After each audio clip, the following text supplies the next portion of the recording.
So I'm done with my shelter, pretty much.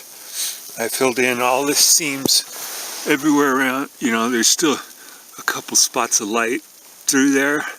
But my main thing is that spindrift doesn't come in, and I don't think it's going to come in there. I think it's just light. Just the only place it's open is to access, kind of. And it's collecting snow on top because it's a flat roof, so, you know, if it really dumped on but, you know, I did that test shelter and it worked. I've got my little holes inside with my water bottles in them. You know, they're not supposed to freeze when they're in the snow. Those two probably aren't in the snow enough, like that one might be. And then I made a shelf over here. Can't really see it, but there's a wall here and then a shelf where I put all my gear. Those are my dry clothes that I'm thinking about putting on. And you know, my hammocks, I'm sitting in my hammock right now, and it's properly elevated. Okay, I'll check back later. Okay, I'm not sure if you can see, but I'm in my shelter and laying in my hammock, and I'm warm.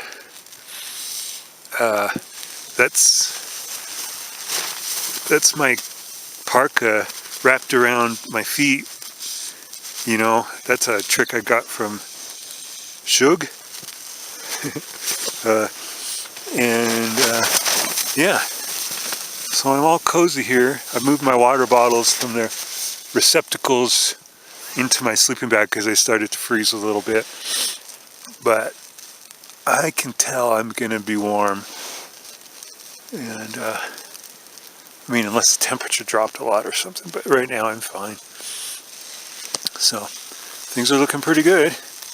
Not getting much spindrift in here, and actually that's kind of why I put that thing around my feet. Not so much to keep my feet warmer, but because the entries over there, that's the one part where there was a little teeny bit of spindrift coming in. So I figured if I put my coat over it, you know, it's a Gore-Tex shell, it won't let the spindrift through, and I should be pretty cozy.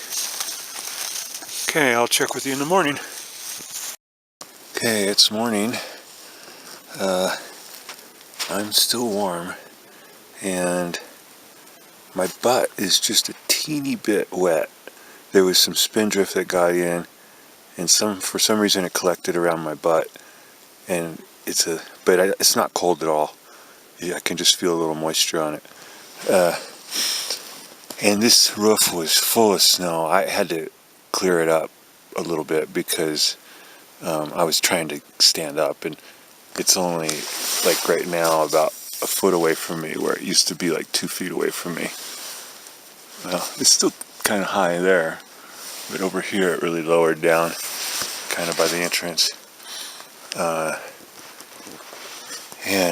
But it held. It's incredible that it held, because I didn't look at the snow before I started knocking it off, but it felt like there was 4 inches on it. You know, it was pretty heavy feeling with the snow on it.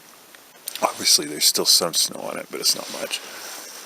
So I succeeded. I was surprised. There was a lot of wind last night, a lot of snow, different things going on. It was a long night, but I did end up sleeping for quite a while, because that apparently is when it snowed, is when I slept, because then the roof was all covered.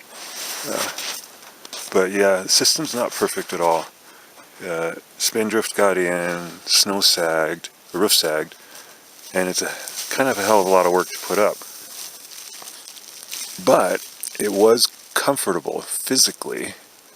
I say physically because mentally it may not have been too comfortable, because I did spend a lot of time thinking about whether or not it was going to hold up, and that's kind of a mental thing. So I think some sort of support, like a cross pole, would make you feel better. Just knowing that if it did collapse, it wouldn't suffocate you or whatever, or pile snow on you or something, I'm not sure. So it's a very functional shelter, but I think it could use a few refinements that I'll be thinking about over the next weeks. So here's camp in the morning.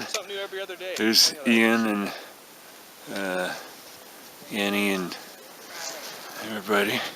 My shelter held up. Found the whiskey. Found your whiskey. Good.